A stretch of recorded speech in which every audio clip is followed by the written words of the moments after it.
सबको जय मसीह की। आइए हम बाइबल में से वचन देखेंगे। पहला यूहन्ना 3 अध्याय 1 आयत में हम परमेश्वर की संतान हैं। आप प्रभु पर विश्वास करते हो, परमेश्वर के बेटे बेटियां हैं। परमेश्वर आपका स्वर्गीय पिता है। पिता अपने बच्चों के लिए अच्छा चाहता है, उसके लिए प्रेम करता है, उनका ख्याल रखता है। एक स्वर्गीय पिता अपने बच्चों के लिए सोचता है।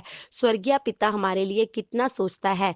जब संसारिक पिता अपने बच्चों के लिए सोचता है तो प्रभु परमेश्वर जो स्वर्ग का परमेश्वर है, जिसने जिसने हमें बनाया है, वो हमारे लिए कितना सोचता है। जब हम प्रार्थना करते हैं, हमें याद रखना है कि हम अपने पिता से बात करते हैं, वो हमारी प्रार्थना सुनता है। स्वर्गीय पिता हमसे प्यार करता है, हमारा ख्याल रखता है। स्वर्गीय पिता हमें इस्तेमाल करना चाहता है, हमारे द्वारा बहुत से लोगों को बचाना चाहता है। स्वर्गीय पिता आपकी चिंता करता है। पहले हम परमेश्वर की संतान नहीं थे, शैतान के अधीन थे। परमेश्वर ने हमें अपना बना लिया। परमेश्वर के बेटे बेटियां हम बन गए, राजाओं के राजा की संतान हो गए, प्रभुओं के प्रभु के बेटे बेटियां हो गए। आम इंसान नहीं है। आपका पिता सर्वशक्तिमान परमेश्वर है, इसलिए हिम्मत के साथ अपने जीवन को जीना है। हम परमेश्वर की संतान हैं, हम किसी दुष्ट की संतान नहीं हैं। प्रभु ने हमें बुलाया, हमें स्वतंत्र किया है। परमेश्वर चाहता है हम किसी के बंधन के अधीन ना रहे। परमेश्वर चाहता है हम किसी भी विचार के अधीन ना रहें, गुस्से के अधीन ना रहें, चोरी के अधीन ना रहें, नशे के अधीन ना रहें। हाँ, परमेश्वर ने हमें स्वतंत्र किया है। आपके अंदर चिंता है, आप परेशान रहते हो, दुखी रहते हो, आपको प्रभु ने स्वतंत्र किया है। परमेश्वर ने आपको गुलाम की आत्मा नहीं, आज़ादी की आत्मा दी है, आपको स्वतंत्र कर दिया है। जो आपको परेशान कर रही थी, जैसे चिंता, नशीले पदार्थ, बुरा स्वभाव, परमेश्वर ने वो निकाल दिया है। आप गुलाम के दास नहीं, आप स्वतंत्र के दास हो। इस आज़ादी में हमें बने रहना है। जहाँ परमेश्वर की आत्मा है, वहाँ आज़ादी है। परमेश्वर का आत्मा हमारे साथ रहता है। परमेश्वर हमें आज़ाद रखता है। हम किसी भी बुरी बात के अधीन नहीं रहना है, दुष्ट शक्तियों के अधीन, बुरे सपनों के अधीन, भय के अधीन, मौत के डर के अधीन नहीं है। हम परमेश्वर के अधीन हैं, क्योंकि परमेश्वर ने हमें आज़ाद किया है।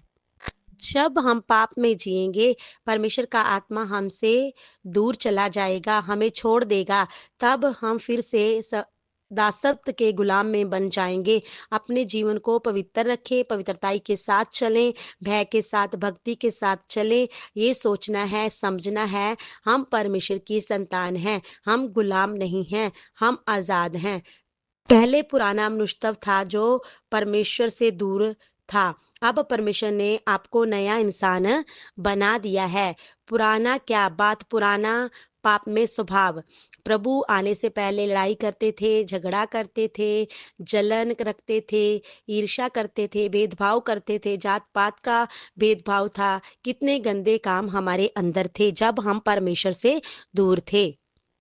उन सारी बातों के हम अधीन थे। जब हम प्रभु यीशु को मानते हैं, ग्रहण करते हैं, यीशु इन सारे बंधनों को तोड़कर आज़ाद कर देता है। परमेश्वर हमें नई सृष्टि बनाता है। आप पहले नए इंसान नहीं थे, पुराने थे। परमेश्वर ने आपको बदलकर नया बना दिया है।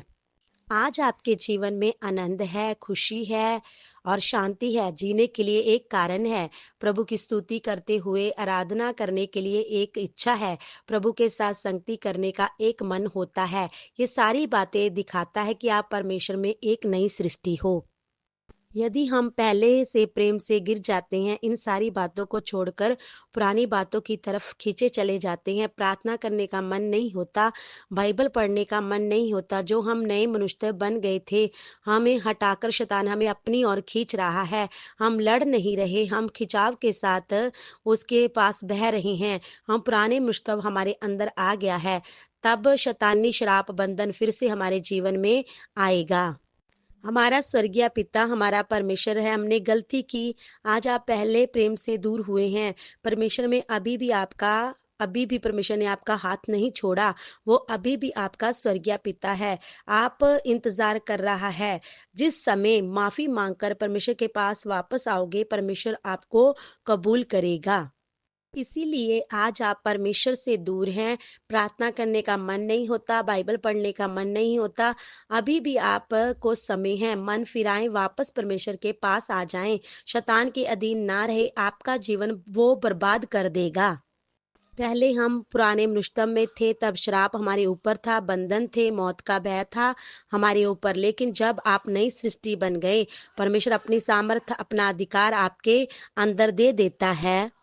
आप सामर्थ्य के साथ आप शैतान से लड़ सकते हैं, बुरे विचारों के साथ आप लड़ सकते हैं, जीवन के संघर्ष का आप सामना कर सकते हैं, पवित्र जीवन जी सकते हैं।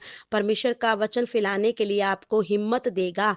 आप आम आदमी नहीं हैं, आप परमेश्वर में नई सृष्टि हो। आमीन।